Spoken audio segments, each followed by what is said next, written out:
A journey in time.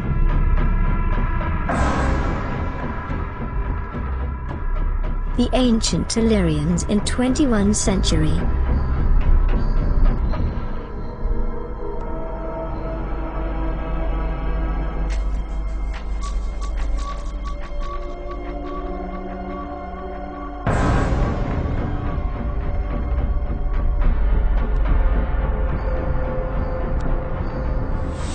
This is a window of the past, where you can see the ancient people living in nowadays.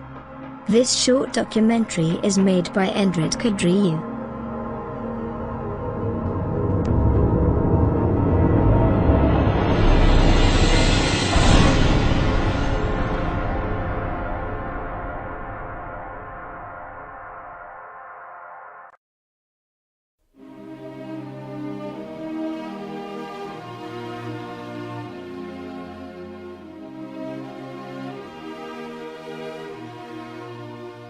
Once upon a time, in this fruitful land, the eagles flied free, and everyone lived in harmony.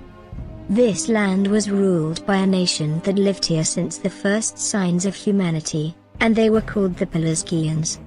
Pelasgians are one of the most antique nations in the whole world, and they were located in Southeast Europe, today's Balkans. Later, the Pelasgians were divided in different tribes, but still kept the same culture, language and beliefs.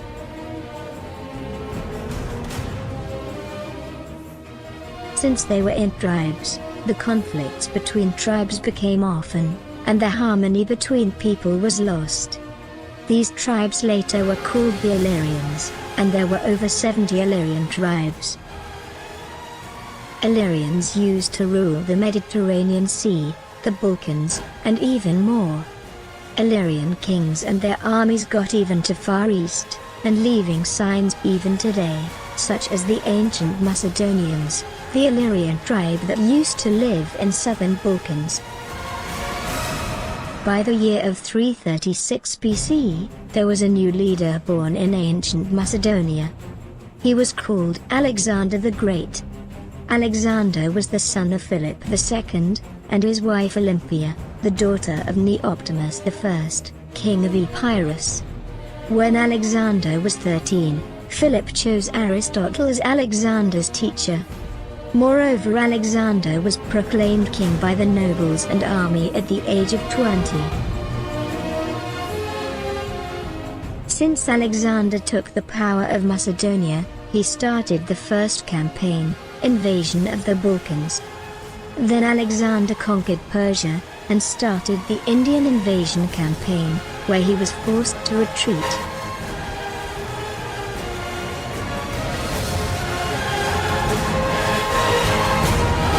By the end of his reign, Alexander conquered most of world's known territory by then, and Illyrians or ancient Macedonians ruled these territories for few years. And after losing the power, historians think that most of the Illyrians retreated to Balkans or got killed by the locals. Most of the others that left alive probably got assimilated.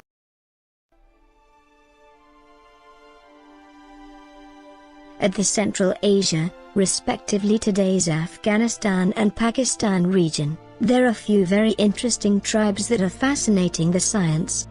These tribes live in Hunza Valley and suburb, and the interesting part about them is that they are pure white-skinned, totally different from the local nations.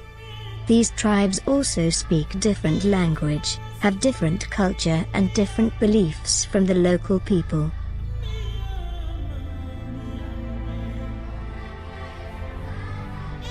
There have been many researches about these tribes, to discover their identity, and their origins. The conclusions are that they are Indo-European people that speak the Dardica language, part of Indo-European languages tree. Also, these tribes' people's genes are more similar with the Balkan nations' genes than the other local nations' genes. Due to these studies, these are denizen tribes that today have almost 500,000 citizens. There are 3 tribes that live around Hunza Valley, and they are the Burusho people, who have around 87,000 citizens, the Kalash people, who have around 6,000 citizens, and the Pamirian people that have around 350,000 citizens. These white tribes are now partly blended with the locals, and probably have more than 2,000 years that they have been living there, so these people's culture seems like it had a fusion with the locals' culture. Obviously, they needed to survive, and to adjust the circumstances.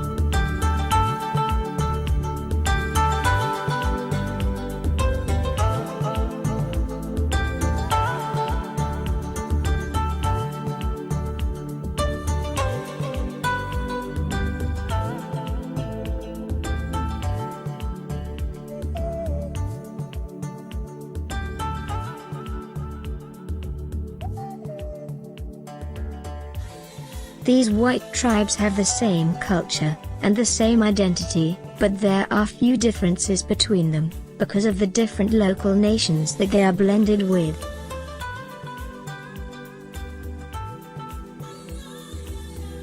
The local nations are dark-skinned, and have much more different culture than these white tribes.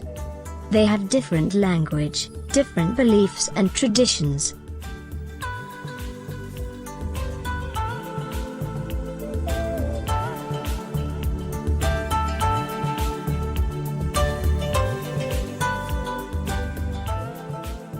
At the other side, the elders at the white tribes pretend that they are the direct descendants of Alexander the Great and his army.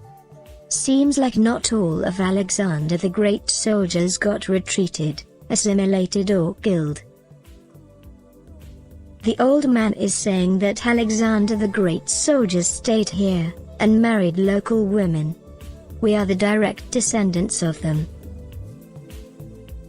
However, cultures of these tribes have been blended with the local culture, but still keep its identity and its difference. The music, traditional wear, fairy tales, symbols, beliefs and even the mythology of these tribes tell us their origin. It is very interesting to see these people's culture. It is such similar with Illyrian or ancient Macedonian culture. The music, the traditional wear, the symbols and much more, tells us that they are the descendants of Alexander the Great's army for real, as the elders tell.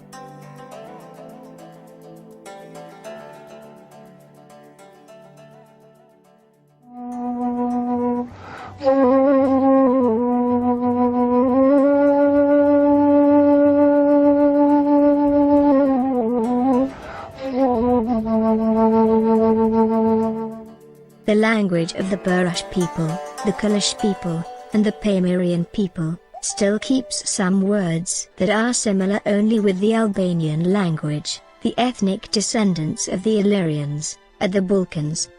The names of the tribes themselves tells us about them, in Albanian language. Let's take for an example the tribe of Burusho, or also known as Burusho. This tribe's people are known as fighters, and unquestionably mans of their word. If we look at the Burusho as a word, and take the suffix of the word, we got bur, or bur, which in Albanian means, a man, and in Albanian lands, a real man always keeps his word. It is also a divine virtue, or by other words, it is basa. This is written in Albanian laws, known as canon laws. The Kalash people that live in Hunza high mountains, where have been found many antique castles and forts, that result that they are 2,000s of years old, and younger. At these castles, there have been founded many paintings of horses, and many symbols which are the same as the Illyrian symbols. Besides, if we look at Kalash as a word, In Albanian language the word kala or kala means castle or castles, and the word kalas means horseman. If we look at the Pamirian people, they were settled at the most panoramic views of the region. If we now look at the word Pamirian, or Pamir without the suffix, in Albanian language the word Pamir means nice view, or to have a nice view. But, may this be a coincidence?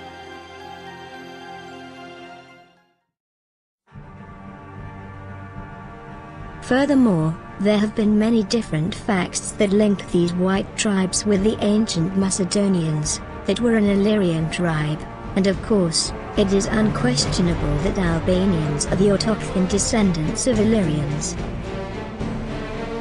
History may be accurate, but archaeology is precise. Doug Scott quotation. That is so true, and indeed the archaeological evidences show us that the Hunza people are the descendants of Alexander the Great.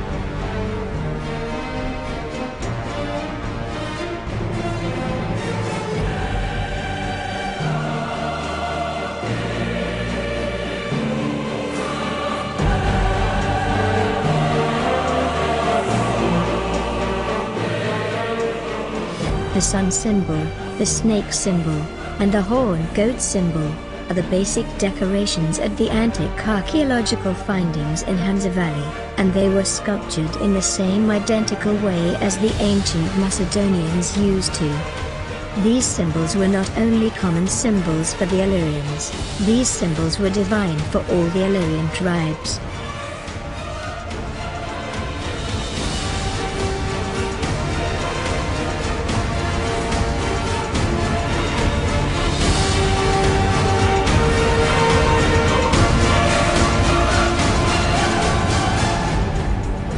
It worths to mention that these symbols have been submitted in history even later. For example, the horned goat was the main decoration of the metallic helmet that was dressed in gold, and was wearing by the Albanians King Kadriu, Skanderbeg.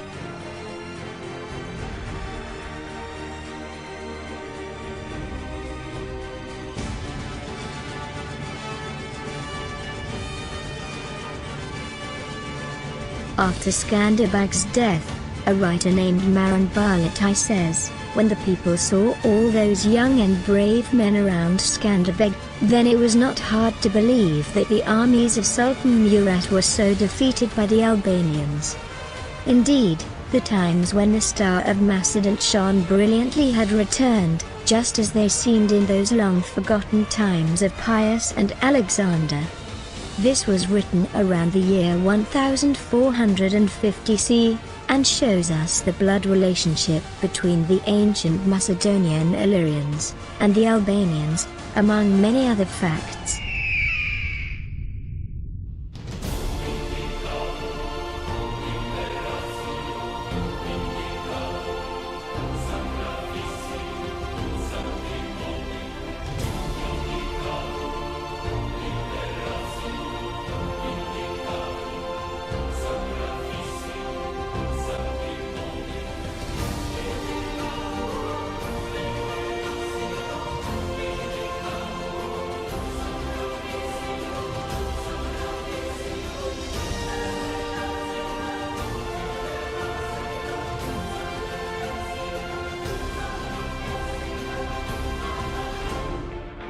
Furthermore, the unique symbols like the sun, snake, and horned goat were not only used in buildings, but also on the traditional decorations and traditional wearing, same as the Albanians that use the same symbols even today.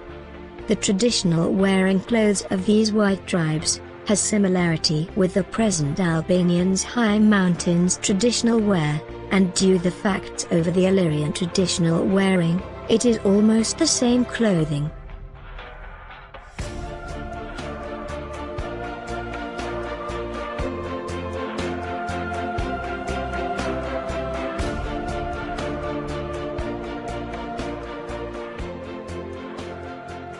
Many researchers believe that the Hunza people's traditional dresses are very similar with the ancient Macedonian dresses.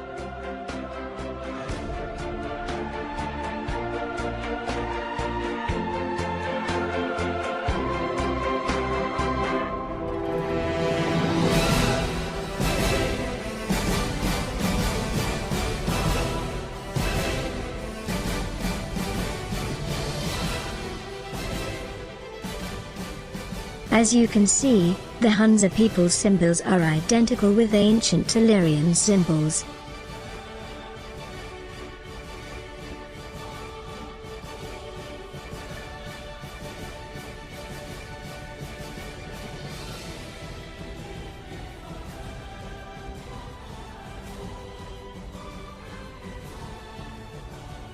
Even the music and the traditional dance have such a similarity that fascinate. The Hunza Valley tribes have a dance called the sword dance, where the mans with swords dance with music and act like they're fighting. The totally same dance was at the Illyrians, and of course it still is at the nowadays Albanians.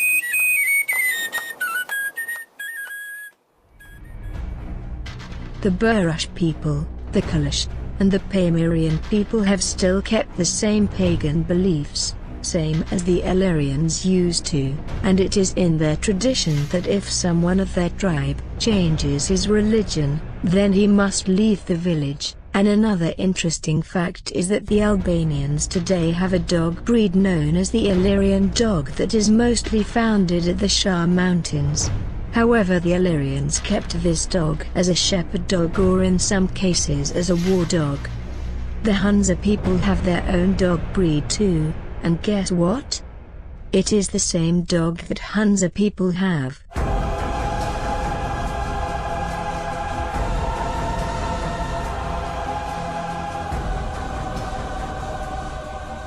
The Illyrian dog that lives in Albanian lands has almost the same features and character as the Hunza people's dog.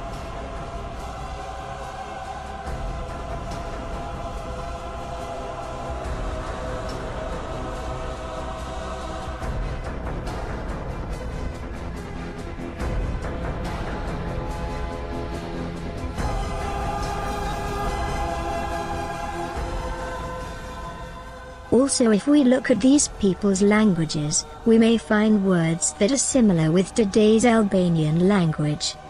Mainly, most of the words that kept its origin, and kept unchangeable, are the important words such as nature phenomena, basic grammar, and even fairy tales titles. For example, there is a mountain in Hunza Valley, where it has too many storms and thunders, and is called Bubulamati Mountain. If we look at the Bubulamati word, it has similarity with the Albanian word Bubulama, which in Albanian means thunder.